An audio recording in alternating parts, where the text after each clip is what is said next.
A warm welcome to all of our viewers and listeners around the world. Welcome to Endgame Episode 6. I'm your host, Christopher Halali. There's a lot to talk about today. For those who are watching the news, President Trump is in China and has met with President Xi Jinping.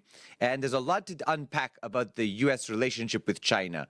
Of course, there are numerous conflicts around the world that are affecting the bilateral relationship of the United States and China. And on today's episode, we're going to get into detail with two of our guests. So first and foremost, I want to say at the start that we have what's going on in Iran, which we've spoken about a lot on the show. We have what's going on in Ukraine. We have also the situation in the Pacific, including Taiwan, in Africa, in Latin America. There's so many things happening. Let's break it down with our two guests tonight. Our first guest is Nelson Wong, who is the vice chairman of the Shanghai Center for RIMPAC Strategic and International Studies. I want to warmly welcome him to Endgame. And I want to thank you so much for joining us today. It's a pleasure to have you on. Thank you, Chris, for having me on. It's a real pleasure. Let me ask you first for your opinions, your perspectives about this historic visit of President Trump to China. He hasn't been there in 9 years. How do you see this, and how do you see the relationship after these important meetings that were held in Beijing? Well, I think everyone agrees that this is a historic meeting between the two country leaders, and also this visit has come at a critical moment when there are so many problems around the world, not only between the two countries, but also around the world. So I think even though his visit is still got another half day to go for tomorrow, because there is going to be like a dialogue over tea, and then followed by a farewell lunch. But based on today's meeting, even though we still haven't received any official announcement of the results, but briefings, based on the briefings, that it has been quite successful, if I can call it, on the trade side, because both countries have basically recognized that time has changed, and so we're moving into a new era. And then the U.S. has finally recognized that China is a peer competitor, but for what? Not for beating down, but for coexistence. And this is exactly what China has been trying to make our counterparts in the US to understand, that China is not there for the zero-sum game. So time has come that President Trump has made up his mind to make this trip. So it seems that both sides have basically agreed that, first of all, the trade war has been put to a stop for the time being, another extension of 18 months, actually. So the tariffs are basically gone. So everything will be going back to normal. China has relaxed its export control on rare earth, and China is going to buy the agricultural products from the US, which America definitely wants. So, and in terms of technology, the control on chips and on unilateral sanctions on Chinese companies by the US, all of these have been taken away, basically.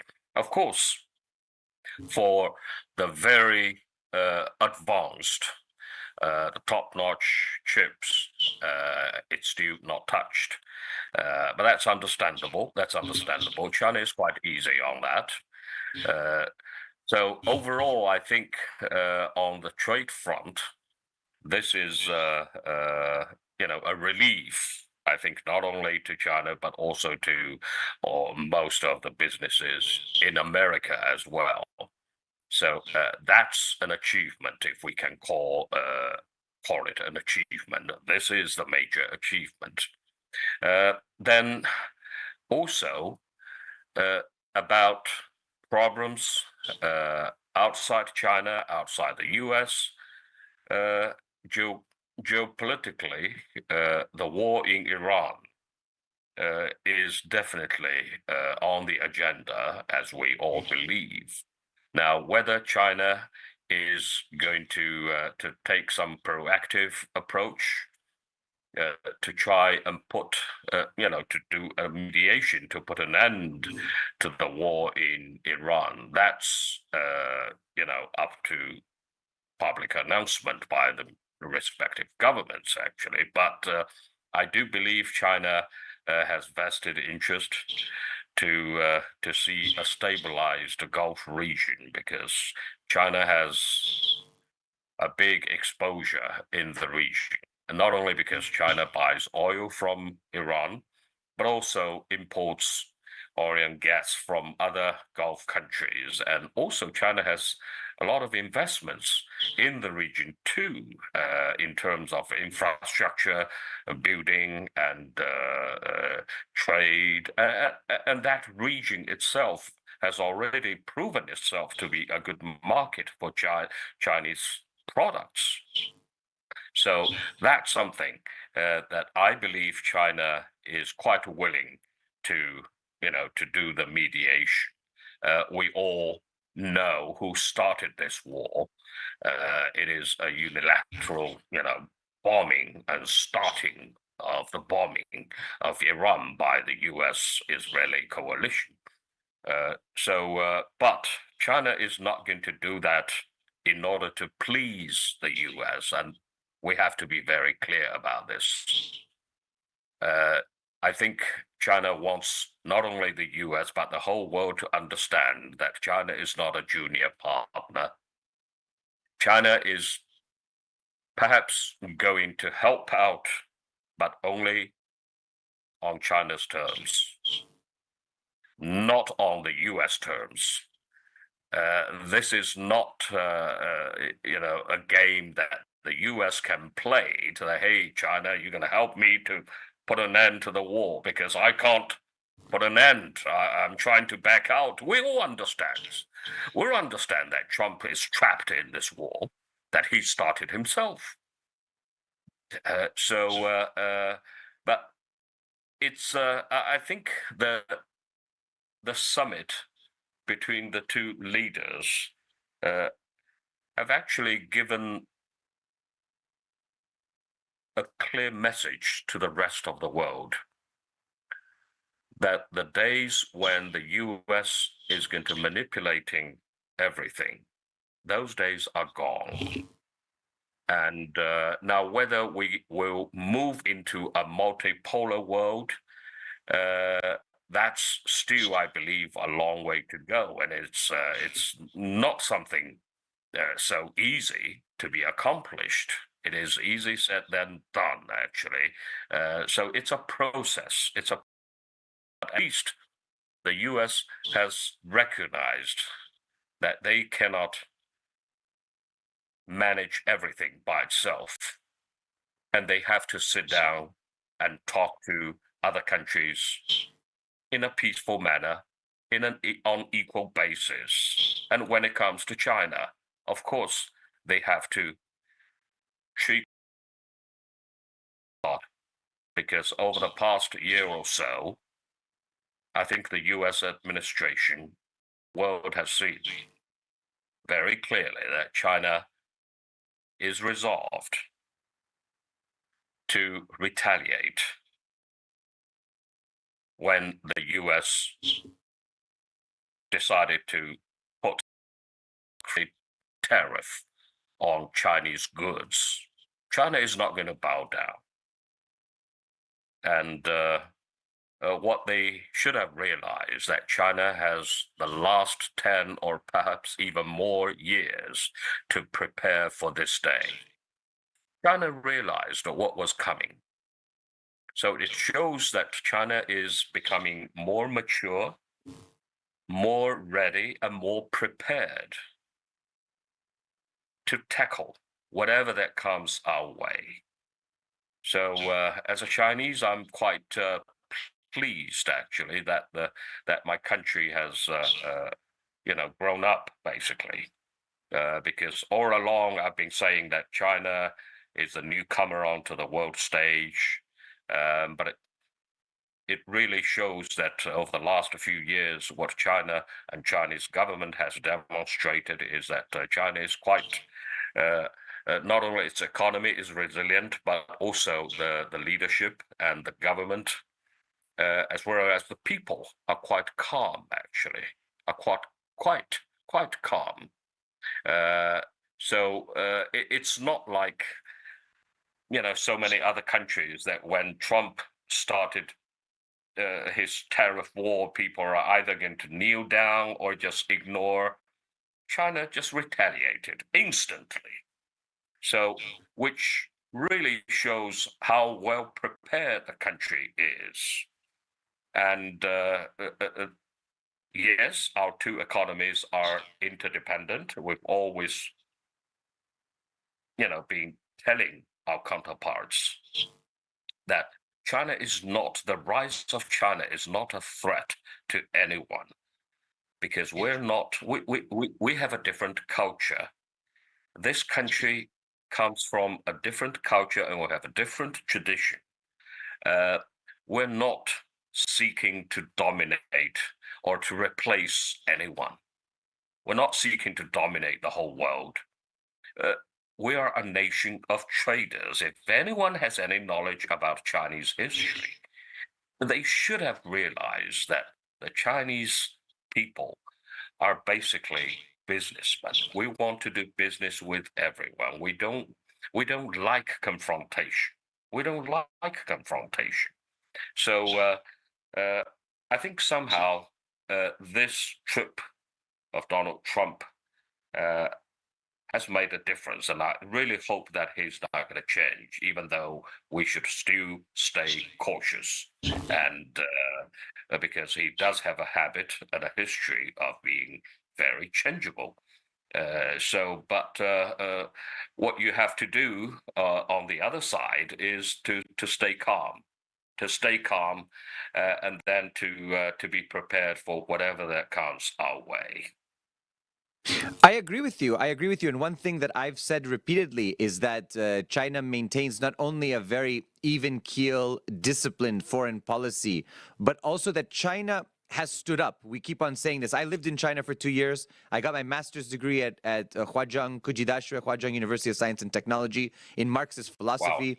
I was very honored to be a China government scholar. So I understand a bit about China. I had the opportunity to Mm. travel the country. And I think one thing that is clear for me, especially in the 20th century, is that China will not be humiliated anymore. China has stood up and it won't kneel to anybody anymore. It understands the centuries of humiliation, the concessions, the imperialist wars that were thrust upon it, the brutality in the Second World War and the Japanese occupation of the country and the genocide of the Chinese people. So I think that all of these things factor into how China sees itself in this world. And China wants to be win-win in everything. China wants win-win Exactly. diplomacy, win-win economics. They are not there to be a new imperialist power, to steal and to siphon off. They want to develop everybody and everywhere.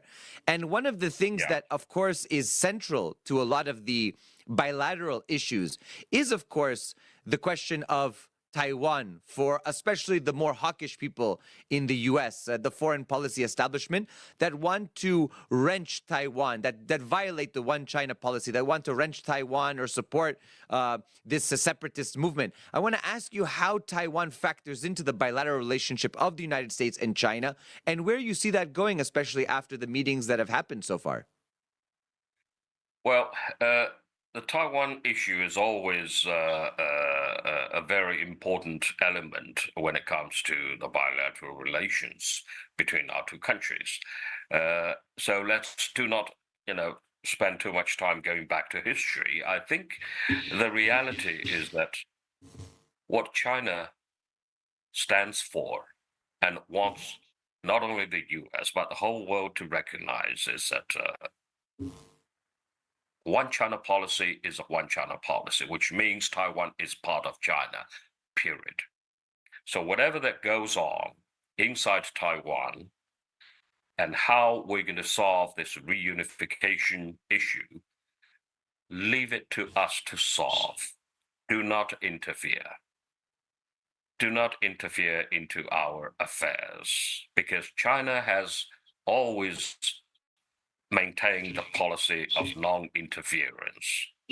So we have a saying, if you do not want to be treated like what you don't like, then don't do this to others. So we expect the same from other people because we don't interfere into other people's domestic affairs. So when it comes to the Taiwan issue, leave it to us. We don't need anybody to lecture us. We know that the island has been separated from the mainland since 1949, but we are still one family, and eventually we're going to achieve our national reunification. As to how, of course, the priority is always a peaceful reunification. We will try to win the heart of the 23 million people living on the island. And that's always the top priority. Why should Chinese fight Chinese? This is totally ridiculous. Now, yes, the current regime on the island is seeking for independence, and we call them the group of separatists.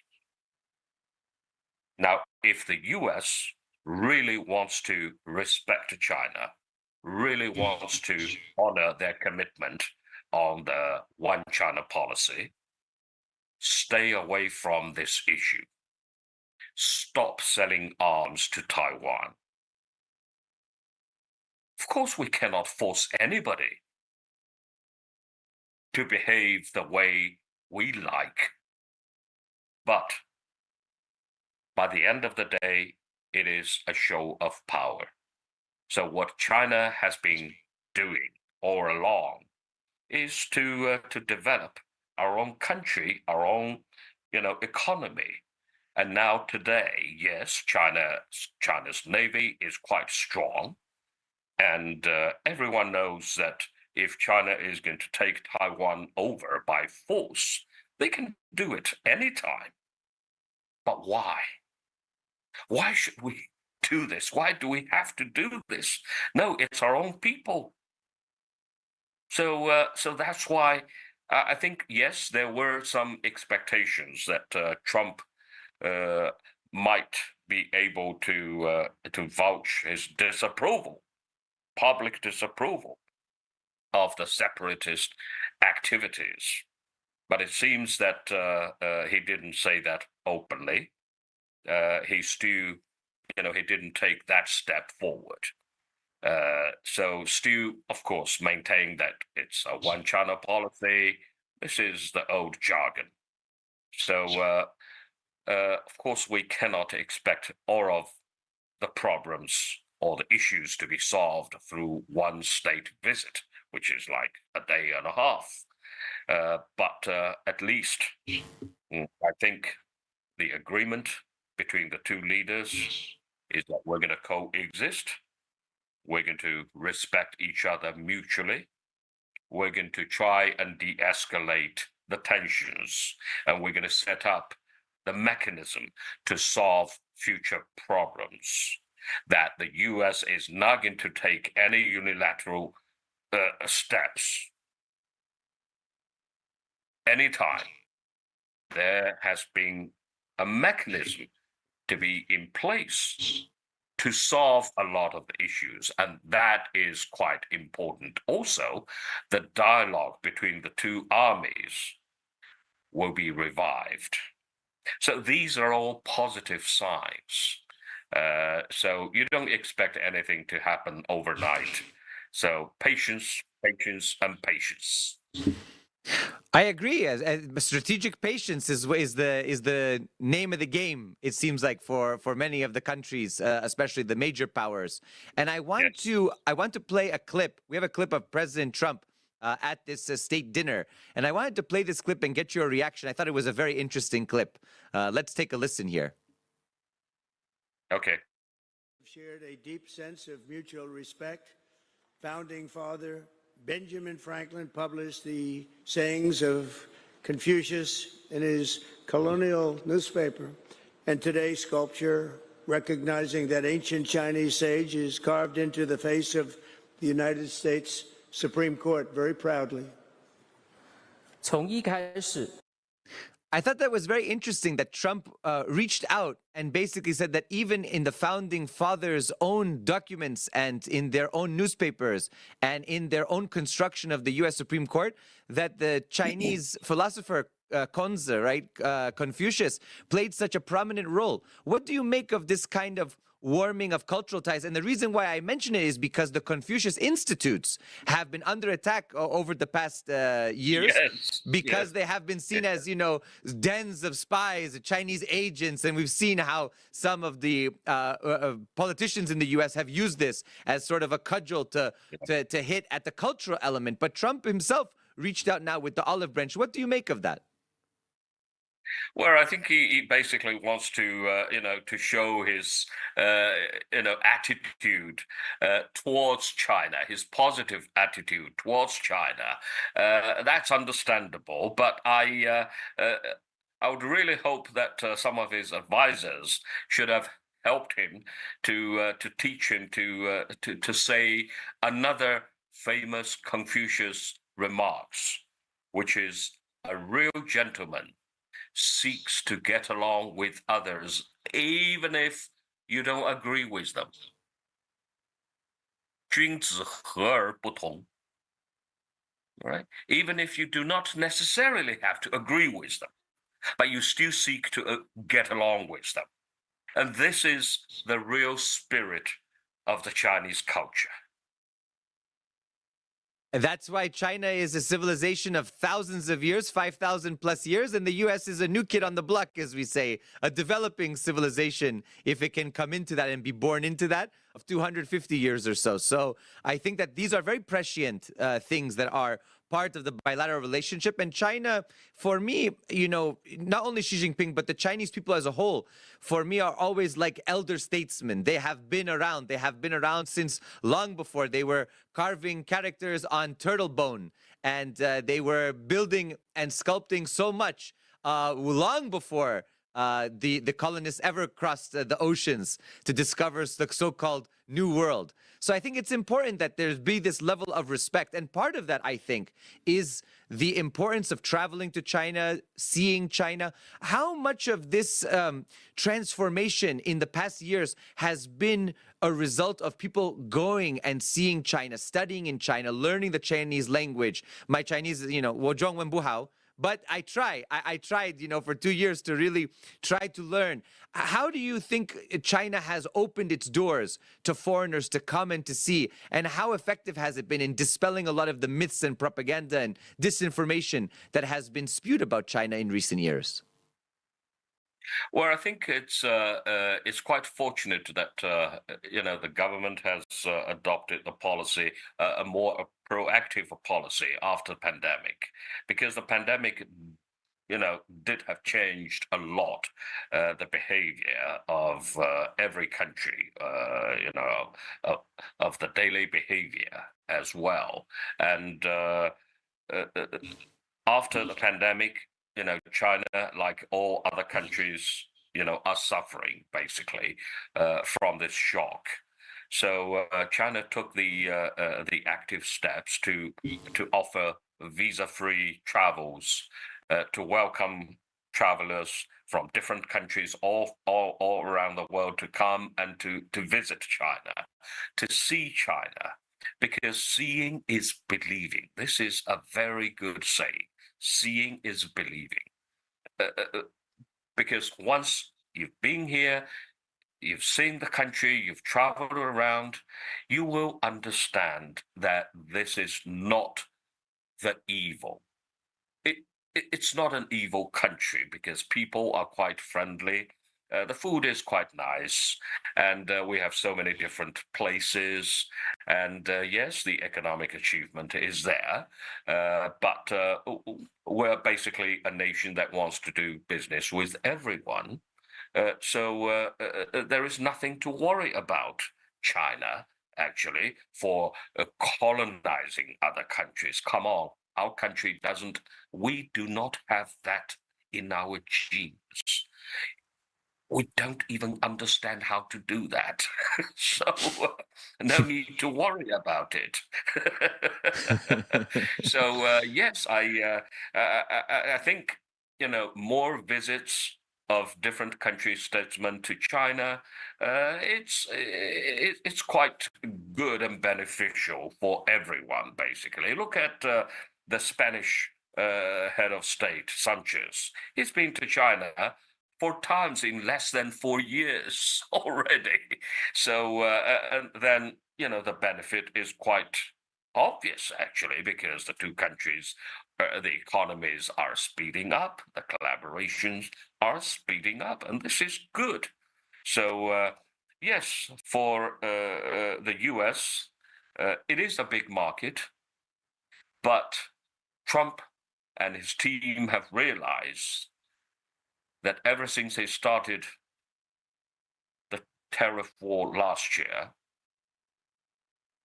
our dependence on export to the US has dropped from 18, 17, 18% to less than 7%, which means that China is already prepared to suffer.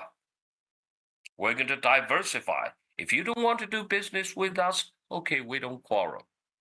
If you really don't want to do business with us, well, okay, we'll do business with someone else. Now let's see who can endure longer. Who is going to blink first? This is, we don't come to you and then knock on your doors that you have to open your door and open the market and let me do business with you. If you don't do it, I'm going to beat you up. No, we're not this kind of people. You're absolutely right. Absolutely right. Lastly, I want to ask you, we have midterm elections in the US coming up. This is the midterm election cycle. November is the big month, and already people are making predictions. My personal opinion is I think Democrats are going to take one or both of the either the House or the Senate or both in the Congress. What's your prediction, and how do you think that that will affect the trajectory of US-China relations going forward? Well, I think as long as Trump is still in the White House, he has proven himself to be a very unconventional politician, and we've seen over the last year and a half that he basically ignores the Congress completely. Now, if the midterm election is going to change the equation a little bit, it's not going to be the end of the day. The whole political landscape in the US is not going to change drastically, because by the end of the day, it's the people, the voice of the people. People want to live a better life. People want to have cheaper goods to buy. People want to have a little bit more saving in their bank accounts, hopefully. And then people don't want to be sent to a battlefield to fight and to lose their lives. So these are the things that I think politicians of all countries will have to listen to. That's the voice of the people. Very good. I want to thank you so much, Nelson Wong, for coming on to this program. It was a real pleasure to discuss with you. Hopefully, we have an opportunity to meet in person soon. I hope in China to have some of that good Chinese cooking and some of that good Chinese hospitality, which many people don't know, but they should learn. And I look forward to it. Thank you again. You're more than welcome. Thank you. Thank you very much, Chris, for having me. Of course, a pleasure. Look forward to keeping in touch. Okay, thank you. Thank you so much. Now, our next guest is a friend and a comrade. Danny Haiphong is a independent. Our next guest who's coming on is a phenomenal journalist, activist, somebody that I've known for a long time, and also host of the Danny Haiphong YouTube show. Now, one thing that's clear from this conversation before we get to Danny is that you can hear from the perspective of Chinese, including Nelson there, that the relationship is really one that should be built one that should really be nurtured, that Chinese want to live in peace with the United States, with other countries around the world. They want to pursue mutually beneficial projects. That's the big thing. China is not an imperial or colonial country. And that was very clear from what Nelson Wong was talking about, that China is very much committed to win-win economics, win-win trade, win-win politics. So that's something that I want to continue on this thread with Danny Haiphong, who joins us now. And I want to welcome him to the show. Danny, it's so good to see you. How are you doing? I'm doing well. Thanks for having me on. Thank you for coming on.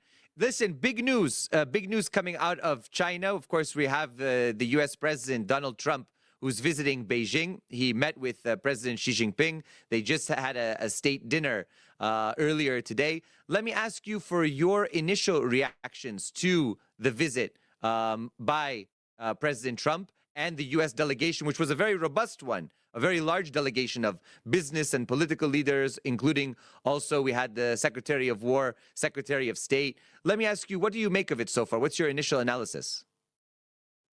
My initial analysis really focuses on the context for this visit, because I think the Trump administration right now is really exaggerating the results and outcomes of it. The Trump administration has called it historic. They've claimed that they've gotten China to agree on all kinds of points around Iran, for example, the militarization of the Strait of Hormuz and tolls and all of this.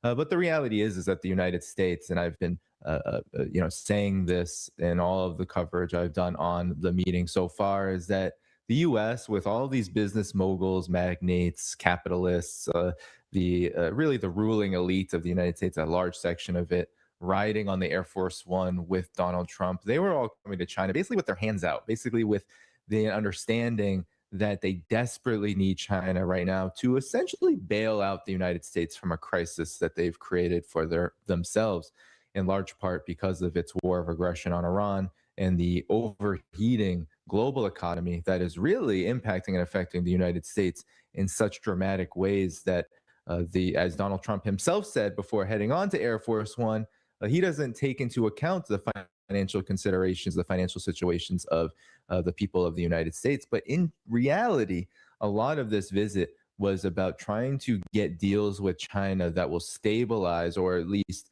make some impact in stabilizing what is becoming an out of control economic situation that has been born from not just the war in Iran, but also the US's and the Trump administration's economic policies like tariffs, sanctions, and the like that are beginning to have a major impact on the entire world order, namely the decoupling from the United States, the fact that the U.S. is isolating itself and that the world is building an alternative away from the United States, and especially around the dollar and really the entirety of the supply chains. Countries are trying to very hard now look toward, because the U.S. doesn't manufacture anything, they're trying to look toward China. They're trying to look toward the global South, in the East in particular, for their development needs. And now Iran has risen to this status of what some are calling a fourth global power. Really, you have the entirety of Asia now, or Eurasia proper, being dominated by countries that lead the multipolar world: China, Russia, and Iran. And this is a desperate situation for the United States. So really, this meeting, because it was the United States requesting it, it was the United States that had to cancel it because of this war in Iran. And now the U.S. finds itself in a much weaker position even than before February 28th in this war.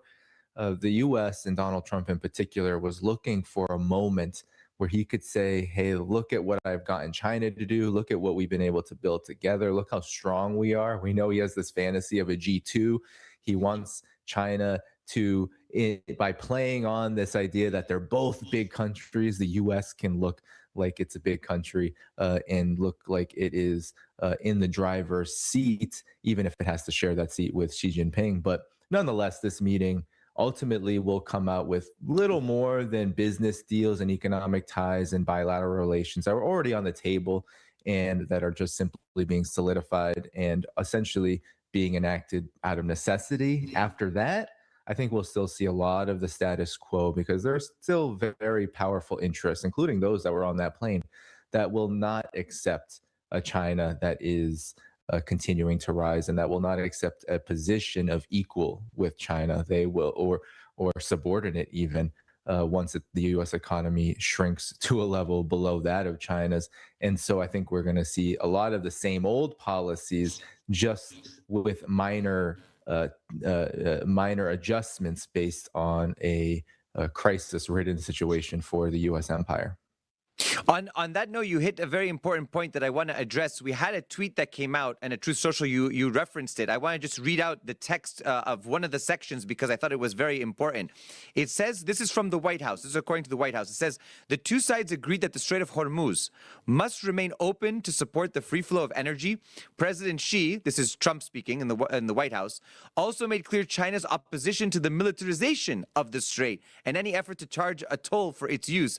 And he expressed interest in purchasing more American oil to reduce China's dependence on the strait in the future. Both countries agreed that Iran can never have a nuclear weapon. That was the statement from the White House. Now, some reports from the Chinese claim that the toll is not being framed as a toll in Chinese media and to the Chinese public and sort of the think tank and foreign policy establishment, but it's being billed as an environmental and logistical upkeeping cost fee. So I'm wondering your take on this, because to me, I'm going to agree with your analysis here. It doesn't seem to me that this is actually China's position fully, that this is a real hyperbolic reading of China's position. And of course, China probably does not want Iran to have a nuclear weapon. China is very much committed to, peace and stability. But to then say that they've agreed on the Strait of Hormuz in all of these ways, I'm not buying it. What do you think? Well, a lot of this, I would say, is exactly in line with your thinking, and could even be extended to essentially nothing actually having happened. Because in reality, the China, Iran, and the United States, they're all signatories to the NPT, the Non-Proliferation Treaty, which does say that, no new nuclear weapons. So, of course, that's just the overall position that China takes on all questions around nuclear weapons. So that's just a nothing burger there. I highly doubt that China at all would utter words in private or in public about Iran's particular nuclear weapons question. And then with the other points about the Strait of Hormuz, the militarization of the Strait of Hormuz, and the tolls in the Strait of Hormuz, Iran's control essentially. Uh, I don't think it's hard for people in the collective West in the United States to understand how China does diplomacy, because the collective West doesn't do it. The collective West only knows hegemony. They only know domination. They can only speak in that language. But China plays a very sophisticated diplomatic game, because diplomacy actually is a sophisticated um, activity. You cannot just do diplomacy as some kind. It's not 1+1 = 2. This is politics. This is how you build relations with other countries, and this is how you interact on a very complex world stage. And so, what China says diplomatically is that overall it wants the free flow of trade everywhere. It wants freedom of navigation everywhere. It wants, of course, the Strait of Hormuz to be open and free for commercial oil trade, all of that. But China has never condemned Iran during this war of aggression. It has only condemned the U.S. and Israeli war of aggression. And it has been very clear from the outset that the way the Strait of Hormuz becomes open without the need for any of what is going on right now, Iran's, very valiant and powerful defense of its sovereignty, utilizing the Strait of Hormuz as a point of leverage, is the end of this war. And the only way this war ends is if the United States and Israel stop their war of aggression, which is both illegal and in many ways has been genocidal. So that to me is another nothing burger, because China, one, is not going to do anything with the United States to interfere in the affairs of how another country defends itself, like Iran. Nor does it get involved and in the middle of wars of aggression that the United States and Israel are waging, because that's not diplomacy. That is actually becoming an active party to the conflict. So all of this, I think, is really an attempt to deceive people into believing that China is somehow a partner with the United States in its effort to reopen, quote unquote, the Strait of Hormuz. In large part, Iran doesn't even say it's closed the Strait of Hormuz. Iran literally said today that commercial shipping, it is totally open for all vessels if they coordinate with the Iranian Navy and with the mechanism that they have installed, which they say is critical to not only their sovereignty and their need and requirement for self-defense, but really it is required for the actual free flow um, of trade now, given that this war has happened and is in large part still happening because this ceasefire is both just a ceasefire and also in many cases fraudulent because the US is right now actually trying to enact a blockade. However weak it is, however ineffective it is, they are terrorizing ships. They are trying to turn away ships. They're firing on civilian vessels. Uh, this is piracy, and Trump has admitted as much. So China's not going to get in the middle of that. China's not going to work with the United States as it tries to act like a pirate around the world. But this, I think, is part of what I said before, right? There's this need for a face saving kind of victory here, where Trump looks like the cool, calm leader that has brokered a deal with what many people see as one of the most powerful, if not the most powerful country in the world, especially economically. And that gives Donald Trump a kind of win where he is, and his administration and the US empire as a whole is really losing in most, if not all, fronts right now, not just with Iran, but really on the global stage. It's isolating itself. It's looking a lot weaker and a lot less trustworthy than even it did before the Trump administration came into office. We have a clip I want to play for you of President Xi Jinping at the state dinner, and I wanted to play it for you and get your reaction to it. I think it's very important to take a listen here. Today, President Trump and I had in-depth exchanges on China-US relations and international and regional dynamics. We both believe that the China-US relationship is the most important bilateral relationship in the world.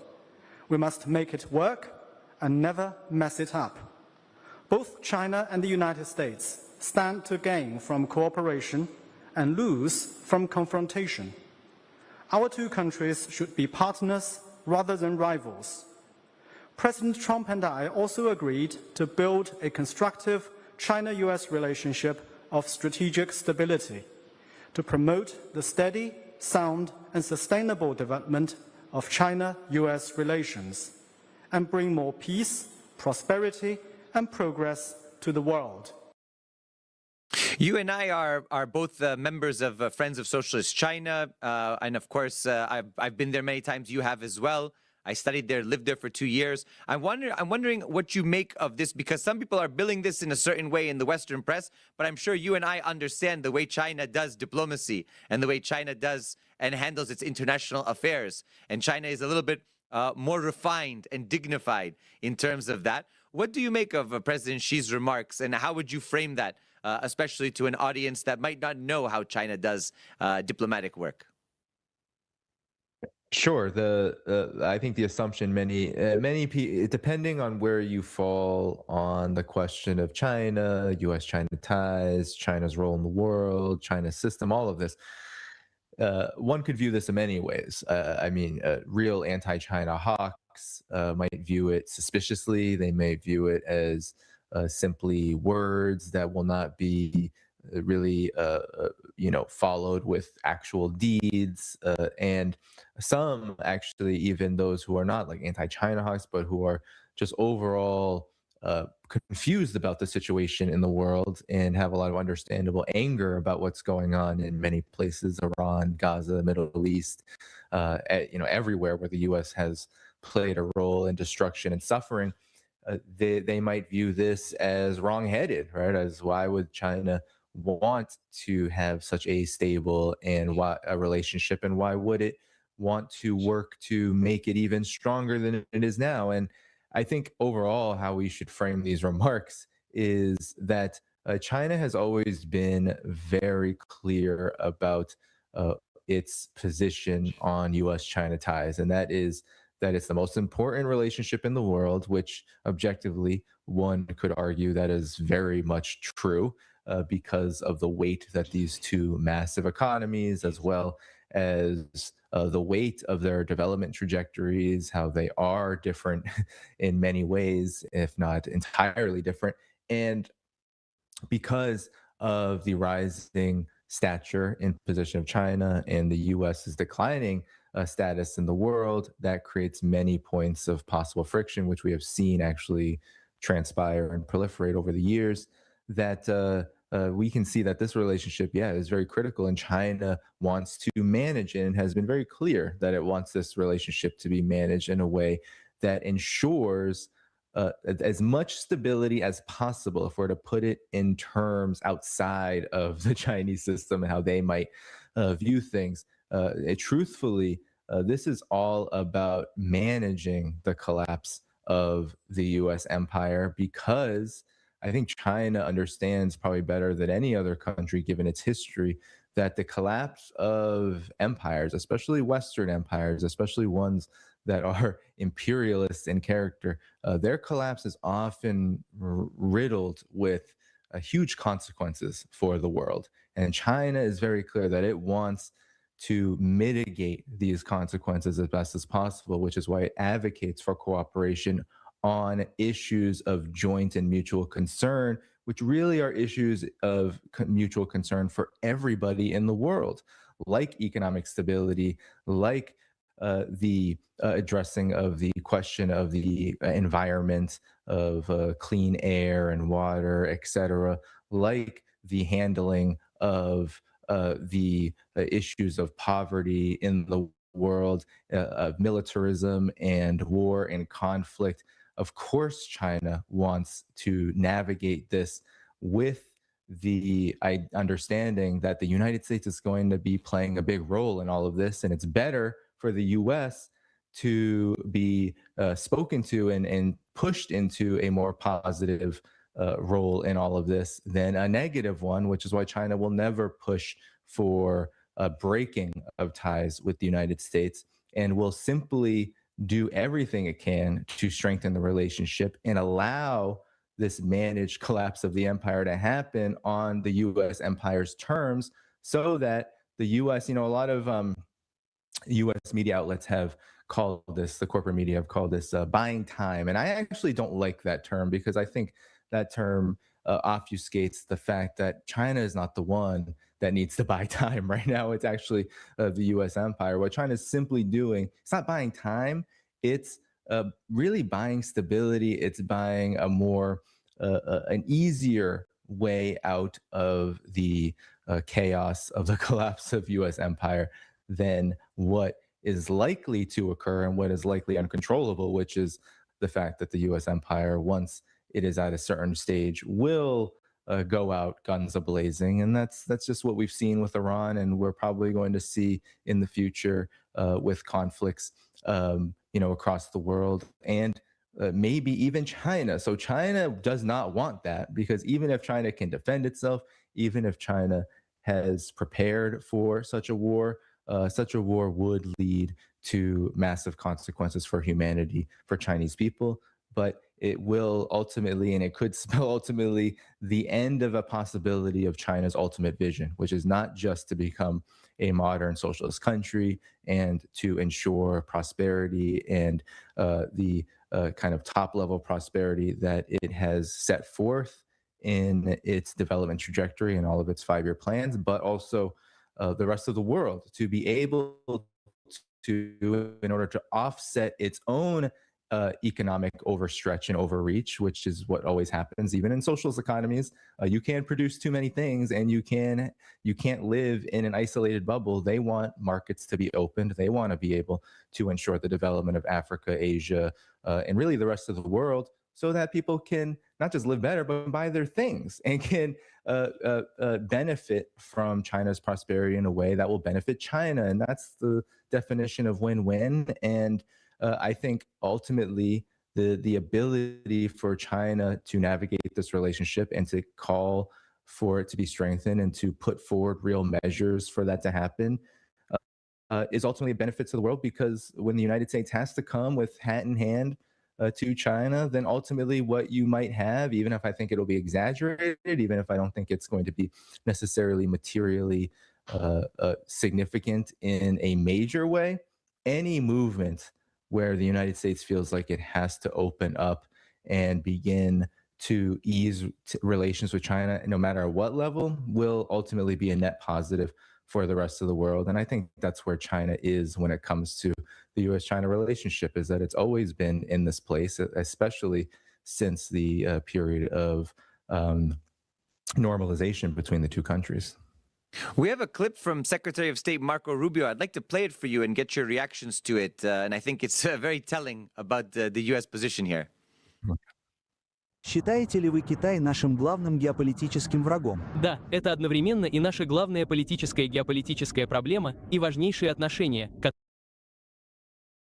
It seems to be in another language there. It wasn't, yeah. But the first and foremost, the interesting part about Marco Rubio's trip there was that they had to move away from their own sanctions against Marco Rubio. They had to change a little bit. They had to adjust the name a little bit. Yeah, Had to they had to add transliterate another, it, yep. another character and replace what's normally called. So I thought that was very interesting. But also that Marco Rubio has to do damage control here about sort of the xenophobia that has been built up over especially the past years. We saw especially a ramp up during COVID. Actually, you were part of, I think you wrote a book chapter in one of the COVID books that came out about China's handling of it and sort of its role. But you saw that there was a big push for xenophobia. Of course, then with the election cycle, the CPC's involved, this, that, and the other. I wanted to ask you about what you're thinking about how the U.S. is trying to frame this. And clearly, I think you and I agree that this is business as usual. I don't think, okay, Trump might have a personal rapport with President Xi Jinping. There's no doubt about that. But the foreign policy establishment, the sort of a political elite, they are very xenophobic, as they are Russophobic, as they are Islamophobic. I mean, you name it. So, what do you make of what the kind of spin is coming on with this meeting here in Beijing?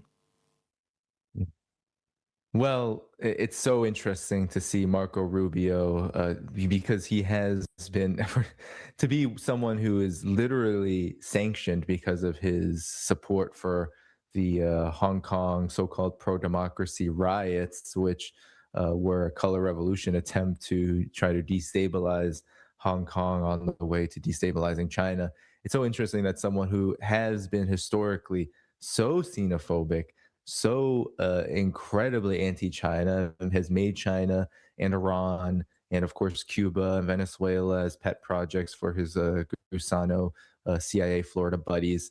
To see him now play, as he has played throughout this administration, this kind of diplomat role where he essentially says whatever is needed to be said in order to address and mitigate whatever crisis or problem that confronts the Trump administration has been very entertaining, to say the least, because in this period, I mean, we saw videos of him being so mesmerized by the ceilings in the meeting place that they were engaging with, Chinese officials. But we also have seen him talk very clearly about, for example, even Taiwan, and essentially, while putting it in the maybe a little more crass terms of the Trump administration, well, we wouldn't want to see Taiwan be reunified by any kind of force. He had to really couch that with, well, China would basically want to see some kind of election happen or some kind of referendum where there would be reunification, and talk about it almost in a way that reinforced the one China policy rather than go against it. And I think this is just a pattern for the snake oil salesmen that really make up the Trump administration's team, is that they really do see the problem in front of them, even if they don't necessarily understand it, or maybe if they have very ill thought out ways of addressing it that are simply based on exactly what you said. These moguls, these rich elites, and their interests and what they want. But ultimately, someone like Marco Rubio, who's playing for a political career in the future, he's saying he's keeping, I think, a very low profile and attempting to give very political answers because nothing really is available to him and ultimately the rest of the Trump administration right now when it comes to China. Right before Xi Jinping and Trump met and before the delegation reached China, Scott Bessent met with Haiphong, the vice premier, and they had trade talks which lasted just a couple hours, and they didn't even talk to the press. So there's obviously a kind of status quo that still exists between the United States and China, which is China is very much wanting the United States to tamp down its aggression, and the United States has been very unwilling up until this point to reduce this really counterproductive economic war it's tried to wage on China, which has not really hurt China to the degree that it's wanted, if it has at all. And it's really hurt the United States in many big ways, especially when it comes to inflation and prices. And of course, I think what is even bigger, which is that the US can't be trusted worldwide to do business with anybody on any fair terms, meaning that China and the rest of the multipolar world just look that much more attractive to move toward. And we've seen that in so many regards. Saudi Arabia, for example, has its Made in Saudi 2025. It has an office in China. I mean, this is the world we live in now, where the United States has shot itself in the foot as an empire and has to pay the consequences. And even Marco Rubio now has to talk a good game in order to navigate this because he has career ambitions and he's pretty young-ish for a U.S. politician. So he is looking really at the full horizon here, which doesn't spell great things for the United States as a whole, as this hegemon. And he will he's hoping that he can eventually be the one to steer the ship. And I think we'll see Marco Rubio back to his true colors if that ever, knock on wood, that doesn't happen. But if that ever is to be the case. Let me ask you, I have you just for another minute or so, 2 minutes.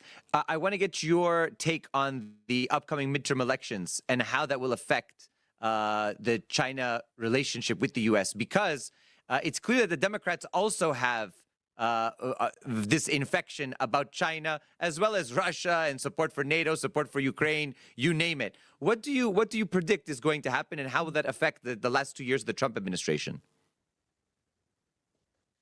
It's a good question. While we can't have necessarily a crystal ball, it's quite clear that the Republican Party, the GOP, they are in big trouble when it comes to the midterm elections. And it would be very hard pressed to see any outcome where they come out with any the majorities that they have had, even slight, up until this point in the House and the Senate.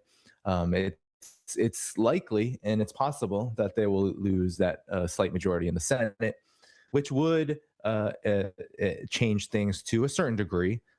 And I believe it could have ramifications. For example, if this war of aggression on Iran is kind of at this low level kinetic place where it's mainly an economic war with U.S. naval means, we could see a drawdown in that. I mean, the U.S. Navy is absolutely exhausted and really can't, if it has to sit in the Persian Gulf or anywhere around it during the hot summer months, it's going to be absolute hell for them. And I could see where the opposition, quote unquote, the Democrats would try to change this to some degree in order to build up toward a campaign for president in the next presidential election. But other than that, I don't necessarily see much changing because there's a big, as you said, there's a big push on all sides of the political spectrum to maintain a hostile posture toward China and really to maintain a hostile posture toward the entirety of the multipolar world. This really is the twilight of the U.S. empire as a whole, and that's a bipartisan consensus. These two parties work for the same people. They ultimately are beholden to donors that are fully um, military industrial complex, Wall Street, etc. And they are going to push for their own version of what they see as the best way for the U.S. to pursue endless war, in the future. So I think ultimately we could see changes when it comes to Iran. I don't think we'll see many changes when it comes to China. I do think that the Democrats and the Republicans all see eye to eye on trying to maintain a closed economic policy, a very hostile one that tries to so-called decouple or de-link, de-risk, or whatever it's called against China. Militarily, they want to. I mean, the Democrats definitely want to keep a huge footprint in the Asia Pacific, really even over possibly militarily surrounding Iran. They might want to see Israel take up more of a mantle with that.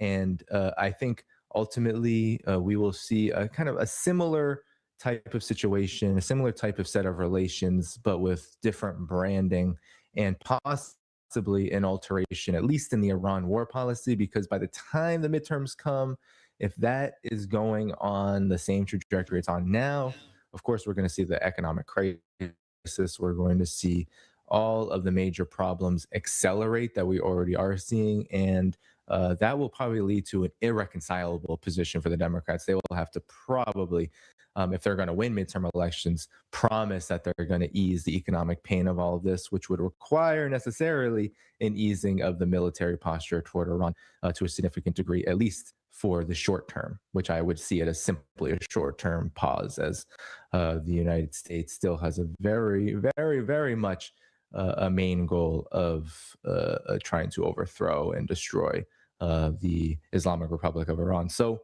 ultimately, I don't see many great prospects here, but I think that the particular kind of really historically fumbled and chaotic and crisis-ridden moment that the empire finds itself in, yeah, we'll see some room around Iran, and then with China, we'll probably see much of the same of what's going on here. There might not be a lot of room for the U.S. to even focus on China for a significant period of time, at least to any degree that makes a difference in the relations.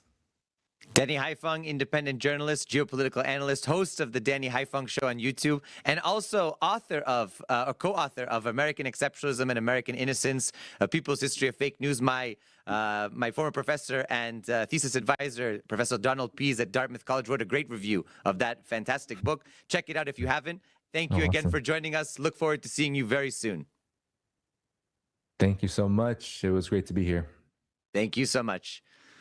And that's all for this episode of Endgame. Hope you all like, comment, subscribe, and share. And for Endgame Episode 6, I'm your host, Christopher Halali. Thank you so much. Have a wonderful day.